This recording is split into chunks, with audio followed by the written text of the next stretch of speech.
एक दिन गौतम बुद्ध अपने शिष्यों के साथ एकदम शांत बैठे हुए थे। उन्हें इस प्रकार बैठे हुए देख शिष्य चिंतित हुए कि कहीं वह अस्वस्थ तो नहीं हैं। एक शिष्य ने उनसे पूछा कि आज वह मौन क्यों बैठे हैं, क्या शिष्यों से कोई गलती हो गई है। इसी बीच एक अन्य शिष्य ने पूछा कि क्या वह अस्वस्थ हैं, पर बुद्ध मौन रहे। तभी कुछ दूर खड़ा व्यक्ति जोर से चिल्लाया, आज मुझे सभा में बैठने की अनुमति क्यों नहीं दी गई है। बुद्ध आंखें बंद करके ध्यान मग्न हो गए। वह व्यक्ति फिर से चिल्लाया, मुझे प्रवेश की अनुमति क्यों नहीं मिली। इसी बीच एक उदार शिष्य ने उसका पक्ष लेते हुए कहा कि उसे सभा में आने की अनुमति प्रदान की जाए। बुद्ध ने आंखें खोलीं और बोले, नहीं, वह अछूत है, उसे आज्ञा नहीं दी जा सकती। यह सुनकर शिष्यों को बड़ा आश्चर्य हुआ। बुद्ध उनके मन का भाव समझ गए और बोले, हाँ, वह अछूत है।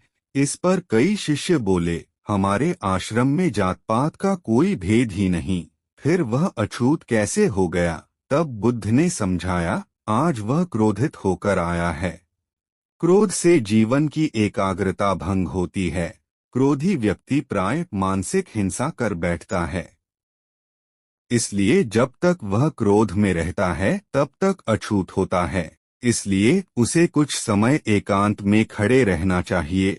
क्रोधित शिष्य भी बुद्ध की बातें सुन रहा था। पश्चाताप की अग्नि में तप कर वह समझ चुका था कि अहिंसा ही मनुष्य का महान कर्तव्य व परम धर्म है।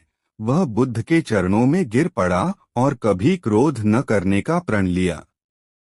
आशय यह है कि क्रोध के कारण व्यक्ति अनर्थ कर बैठता है और पश्चाताप उसे बाद में होता है, जिसका कोई लाभ नहीं मिलता। इसलिए हमें क्रोध नहीं करना चाहिए। असल मायने में क्रोधित व्यक्ति अछूत हो जाता है और उसे अकेला छोड़ देना चाहिए। क्रोध करने से तन, मन और धन तीनों की हानि होती है। क्रोध से ज्यादा हानिकारक कोई और वस्तु नहीं है। आज नेता कुछ वर्षों के लिए होते हैं, फिर नया चुनाव होता है, नया नेता राज करता है। उसी तरह एक देश में यह प्रथा थी कि हर साल में राजा बदल दिए जाते थे। जब राजा बदले जाते तब पुराने राजा के सभी कपड़े उतार लिए जाते और बदन पर एक चादर डाल दी जाती। फिर उसे नौका में बिठाकर उस पार घने जंगल में छोड़ दिया जाता था। वहाँ उस जंगल में कोई बस्ती नहीं रहती थी। बरसों से यह प्रथा चली आ रही थी। उस पार छोड़े गए मनुष्य बेचारे भूखे मर जाते। वहाँ न तो कोई रहने योग्य सामान था, न कोई खाने की चीज, सिर्फ घना जंगल था। यह बात सभी राजा जानते थे। साल भर के बाद यहाँ से चले जाना है, ऐसा सोच के कोई नेता कुछ करते कराते नहीं थे। एक बार एक आदमी को राजा के तौर पर चुन लिया गया। अब तक जितने राजा बने थे उनसे ये कुछ समझदार था। समझदार वह जो अपना अगला काम बना ले, जो भविष्य को देखे, वह समझदार। उसने अधिकार मिलते ही मंत्रियों और अन्य लोगों से पूछा कि हमारा कितने दिन का अधिकार है। उसे बताया गया कि 1 वर्ष का।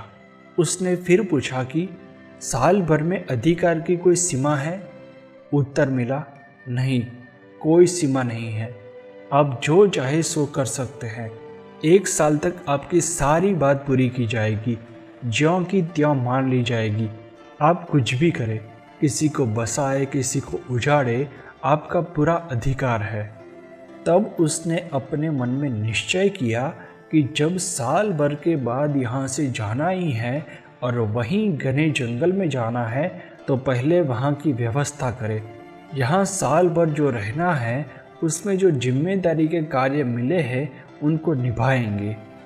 उसने सोचा कि राजा के मनोरंजन में किए जाते नाच गान, मुजरा, दावत, इन सब कामों में ऐश आराम करना, इंद्रियों के भोगों में समय खोना तो मूर्खता है, क्योंकि 1 साल के बाद तो यह सारे समाप्त हो जाएंगे।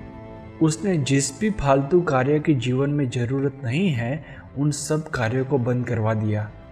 नगर के लोग अपना स्वार्थ सिद्ध कराने नए राजा के पास आते ही थे। उसके पास भी आए और बोले, राजा जी, हमने एक जगह सुंदर नाच गान का बड़ा खूबसूरत इंतजाम किया है। सभी महाराजा वहाँ पधार रहे हैं, आपको भी पधारना चाहिए।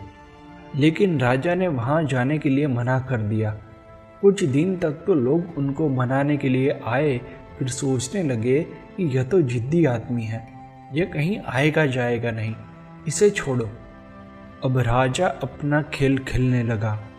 उसने यह आदेश दे दिया कि नदी के उस पार का सारा जंगल आबाद करवाया जाए। नगर के नगर वहाँ बसाने के लिए यहाँ का सामान वहाँ भेजा जाए। 11 माह पूरे होने तक वहाँ सारी व्यवस्थाएं हो जानी चाहिए।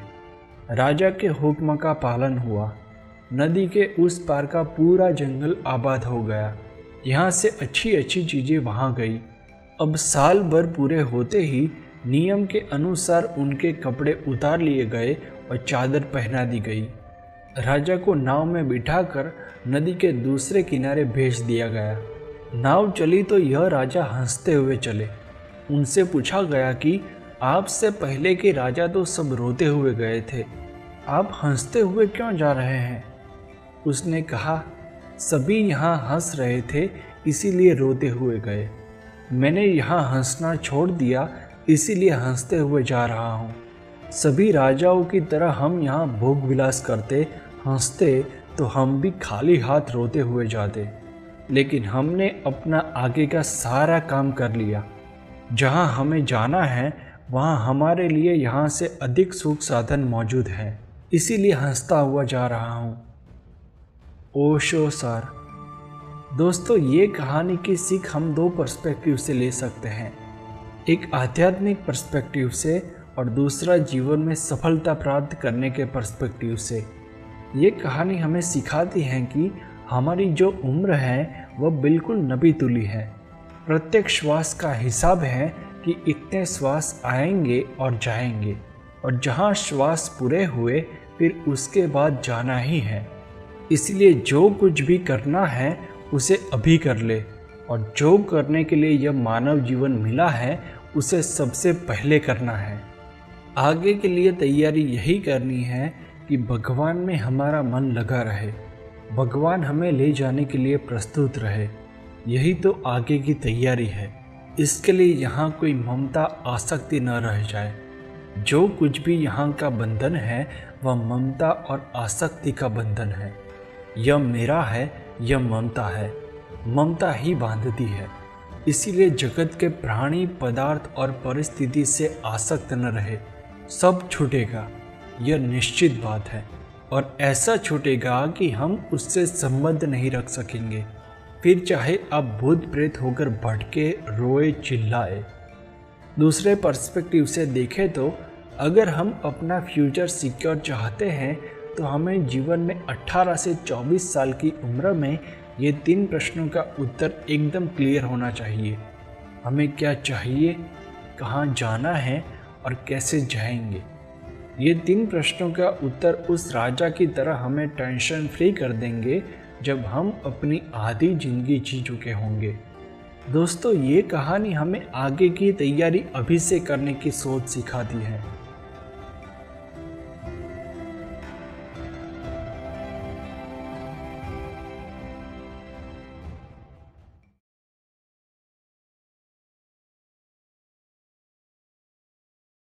Thanks for watching. Please subscribe.